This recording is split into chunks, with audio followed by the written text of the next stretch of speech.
தஞ்சை மருத்துவக் கல்லூரி சாலை கணபதி நகரில் 23 ஏக்கர் பரப்பளவில் அன்னை சத்யா விளையாட்டு மைதானம் அமைந்துள்ளது. இங்கு இளைஞர்கள், மாணவ மாணவிகள் விளையாடுவதற்காக தனித்தனியே மைதானம் உள்ளது. மேலும் இறகு பந்து விளையாட உள் விளையாட்டு அரங்கமும் கட்டப்பட்டுள்ளன. நடைபயிற்சி செல்வதற்காக மைதானத்திற்கு வரும் பொதுமக்களின் எண்ணிக்கையும் நாளுக்கு நாள் அதிகரித்து வருகின்றது. அவ்வாறு நடைபயிற்சிக்காக வருபவர்கள் மைதானத்தை சுற்றியுள்ள நடைபாதையில் நடக்கின்றனர். ஆங்காங்கே உடற்பயிற்சியும் செய்கின்றனர்.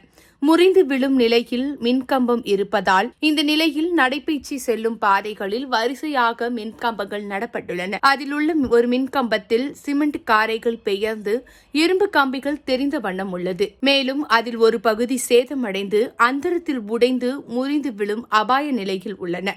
அதன் அருகே ஒரு மின்கம்பம் நடப்பட்டுள்ளது. ஆனால் பழைய மின்கம்பம் அகற்றப்படாமல் உள்ளதால் அந்த வழியாக நடைபயிற்சி செல்வோர் மின்கம்பம் முறிந்து விழுந்து விடுமோ என்ற அச்சத்தில் தினந்தோறும் சென்று வருகின்றனர்.